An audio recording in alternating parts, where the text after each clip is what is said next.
Hermanos, Dios les bendiga. Quiero compartir en esta hora una porción de la palabra del Señor, haciéndonos la siguiente pregunta. ¿Qué pasaría si Cristo no hubiera resucitado? Para esto le invito a abrir su Biblia en 1 Corintios, capítulo 15.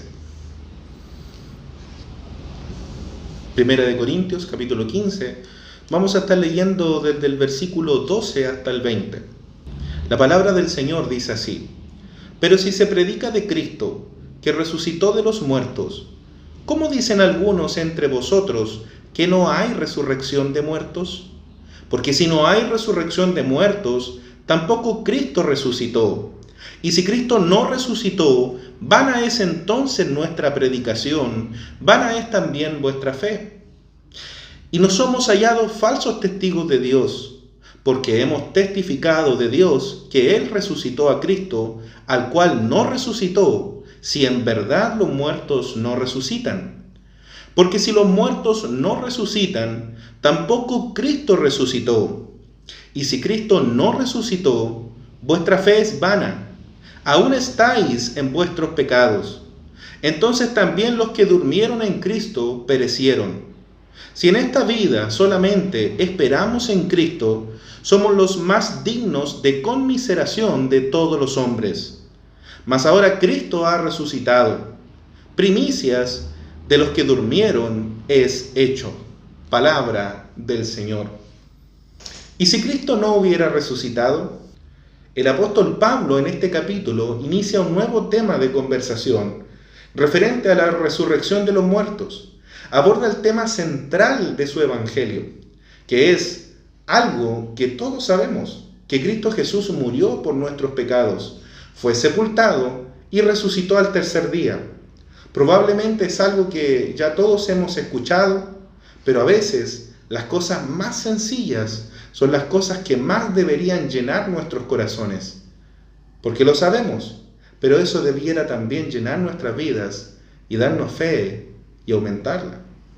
Deberíamos meditar constantemente en el precio que tiene nuestra salvación, que es la muerte de Jesús. Si la muerte de Cristo es el precio de nuestra salvación, entonces, ¿cuál es la importancia de la resurrección? ¿Qué pasa si Cristo no hubiera resucitado? Leamos nuevamente lo que dice el versículo 12. Pero si se predica de Cristo, que resucitó de los muertos, ¿cómo dicen algunos entre vosotros que no hay resurrección de muertos? Al parecer, los cristianos de la iglesia de Corinto tenían problemas con la interpretación de esta doctrina. Los griegos no creían que la resurrección fuera posible, y aún entre los judíos se encontraba la secta de los saduceos que negaban cualquier tipo de resurrección. El versículo 11, un versículo más atrás de donde leímos, es la conclusión de varias evidencias expuestas en los versículos anteriores y expresa que creían en la predicación de los apóstoles del Evangelio. Y eso incluía que Cristo había resucitado. La gente creía en la predicación de los apóstoles, incluyendo esta doctrina de la resurrección. El versículo 11 dice: porque o sea que yo, o sean ellos, así predicamos y así habéis creído. Como resultado, la iglesia había creído ese mensaje. Si los apóstoles predicaban eso, ¿cómo puede haber personas en la iglesia de Corinto que predicaban que no hay resurrección? ¿Cómo es posible esto? Si creían en lo que los apóstoles predicaban, ¿cómo excluían una de las doctrinas fundamentales de la salvación? Pablo le escribe a la iglesia para aclarar este asunto y hace el siguiente análisis. Si ustedes dicen que no existe la resurrección de los muertos, entonces Cristo tampoco resucitó. Versículo 13. Porque si no hay resurrección de muertos, tampoco Cristo resucitó. La resurrección de Cristo era predicada y por eso habían algunos que la querían negar, como los griegos y los gnósticos, que tenían entre sus enseñanzas que la resurrección no era posible, afirmando que el alma y la parte espiritual eran buenas y el cuerpo era malo, un cuerpo hecho para los deseos de la carne, por lo cual era imposible que este cuerpo malo pudiera resucitar. Por eso, para algunos filósofos, la resurrección era algo muy difícil de aceptar. Cristo, al ser verdaderamente hombre, estaba sujeto también a las condiciones y aflicciones humanas. Sufrió en carne propia el castigo de nuestros pecados. Sufrió los golpes, sus heridas sangraron, sufrió el dolor y el peso de la ira de Dios sobre él, porque su cuerpo era tan humano como el nuestro. Por lo tanto, también estaba sujeto a la muerte corporal. Y si decimos que no existe la resurrección de los hombres, entonces Jesucristo hombre tampoco pudo haber resucitado.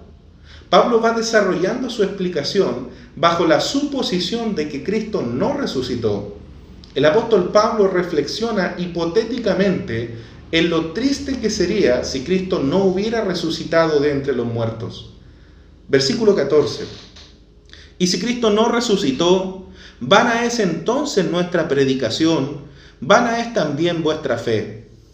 El apóstol Pablo en este capítulo utiliza 3 palabras cuando se refiere a vana. En el versículo 10 se refiere a sin resultados.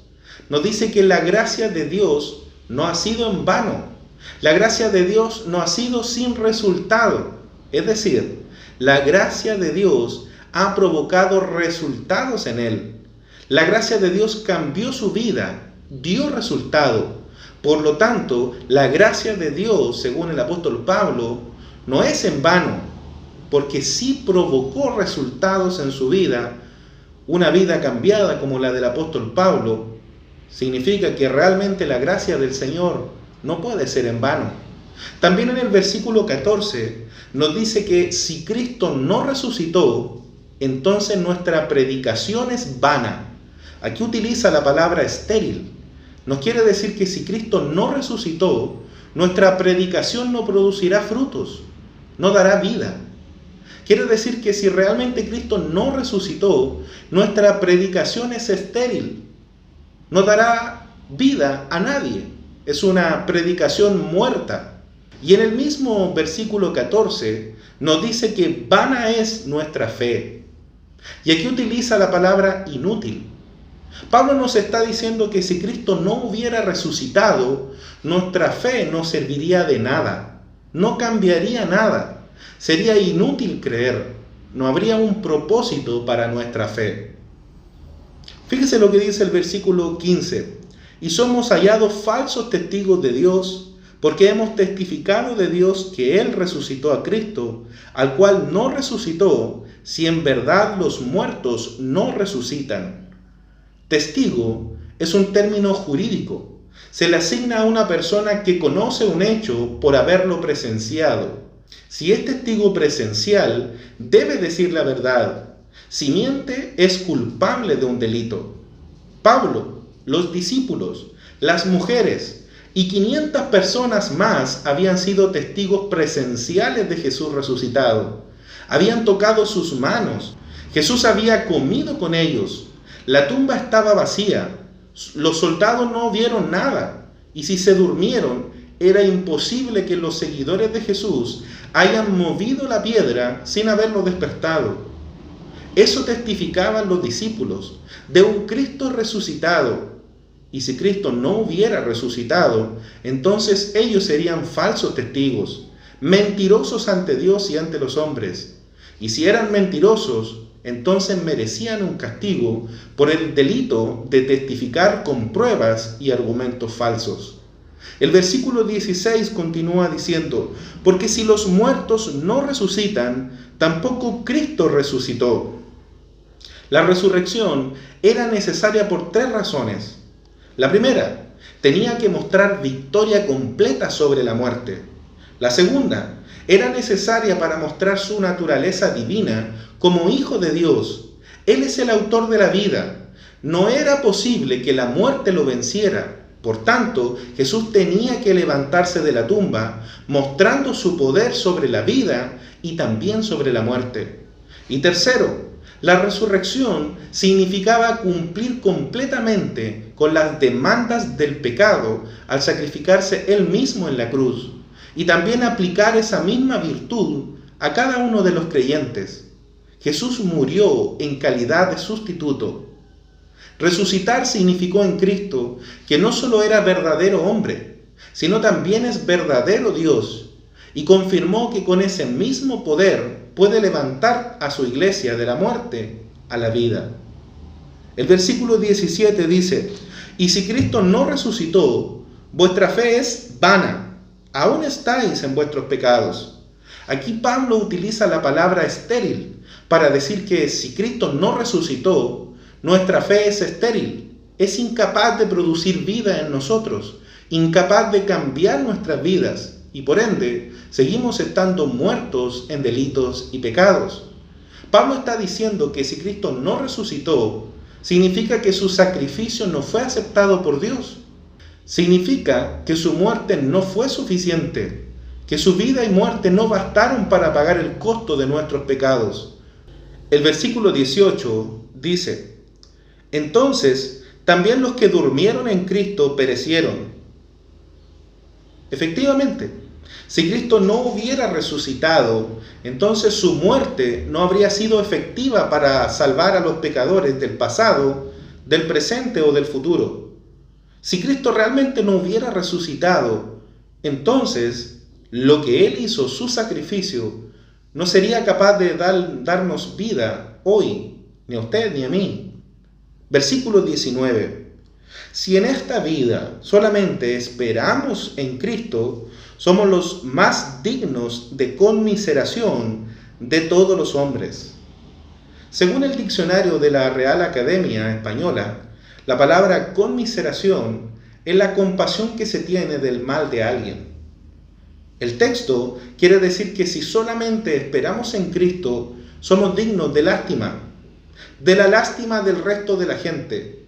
Si Cristo no hubiera resucitado, somos dignos de que la gente sienta lástima de nosotros por el error en el que nos encontramos. Por supuesto, esto debe ser interpretado en el contexto en el que Pablo lo está expresando. Recuerde que Pablo está mostrando una serie de consecuencias que ocurrirían en el caso de que Cristo no hubiera resucitado. Y claro, si Cristo no hubiera resucitado, todos los que creen en Él como Salvador estarían equivocados y dignos de lástima, porque nuestra fe estaría puesta en un Salvador que sigue muerto. Pero no es el caso. Fíjese lo que dice el versículo 20. Mas ahora Cristo ha resucitado de los muertos, primicia de los que durmieron es hecho. Quiero enfatizar que Pablo comienza este versículo diciendo: mas ahora. Esto significa que lo que dirá a continuación va a contrastar lo dicho anteriormente. Cristo es las primicias, los primeros frutos, el fruto maduro y escogido en ofrenda a Dios. Pablo utiliza esta palabra para mostrarnos esta verdad. Si Cristo es las primicias, implica que habrá más frutos similares después de Él. Este versículo afirma nuestra fe, aumenta nuestra confianza y nos entrega la seguridad necesaria para descansar completamente en la obra de Cristo. Pablo nos dice: mas ahora Cristo ha resucitado de los muertos. Eso debe llenar nuestros corazones. Pablo lo dice con la autoridad de un testigo ocular. Pablo vio a Jesús camino a Damasco. Nadie se lo contó. Él personalmente vio y habló con Jesús. La gente que no lo vio podrá cuestionar el argumento de los testigos, pero no podían cuestionar el cambio de vida provocado en los que le vieron.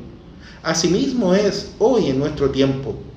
Quizás muchos no conocen a nuestro Salvador, pero las vidas cambiadas por nuestro Señor son la evidencia de que nuestro Señor está con vida, que nuestro Salvador resucitó de los muertos y venció la muerte de una forma gloriosa. Gloria que vemos en la restauración de muchas personas, vidas cambiadas por el poder del Evangelio de Jesús. Aquellos que experimentaron un verdadero nuevo nacimiento, como el mismo cambio y el nuevo nacimiento del apóstol Pablo, que pasó de ser un perseguidor de los cristianos a un seguidor dispuesto hasta la muerte por la causa de Cristo. Pablo estaba seguro, y nosotros también debemos estarlo, porque podrán levantarse muchos, y hasta ahora ya se han levantado muchos, diciendo ser supuestos mesías o profetas enviados de Dios. Pero Jesucristo es el único al que la muerte no pudo sujetar, el único que posee la victoria de las victorias. El resto murió y permanecen muertos. Cristo vive y permanece para siempre. Nos dará vida porque la muerte no es un obstáculo para nuestro Señor. La muerte es un enemigo derrotado por Jesús. La resurrección es la promesa y garantía de la resurrección de su iglesia. Hermano, no olvides la promesa que aparece en Romanos 8:11. ¿Recuerdas esa cita? Yo la recuerdo. Dice: el que levantó de los muertos a Cristo Jesús, vivificará también vuestros cuerpos mortales. Hermano, estamos seguros en Él. Acércate a Jesús con seguridad y confianza. No hay otro como Él, porque no hay otro camino, no hay otra verdad más que aquel que es la verdad. Te invito a inclinar tu rostro y elevar una oración a este Dios de amor, a este Dios cuyo poder sobrepasa a la misma muerte. Inclinamos nuestros rostros. Señor Jesús, te agradecemos por todo lo que hiciste y haces por nosotros. Muchas veces es difícil para nosotros comprender realmente ese amor tan grande que tienes por nosotros.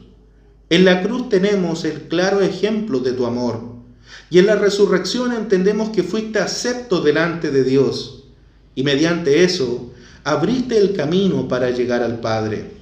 Enséñanos a poner la mira en las cosas de arriba y no en las de la tierra.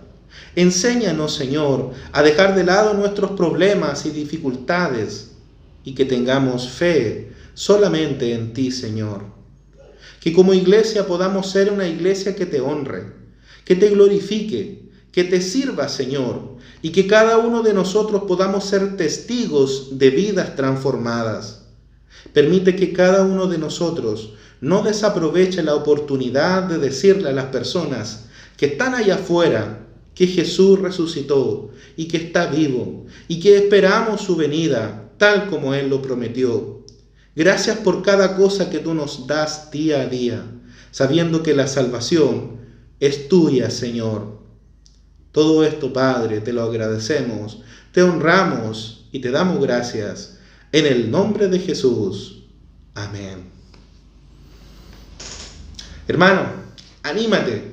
Nuestro Salvador vive. Que Dios te bendiga.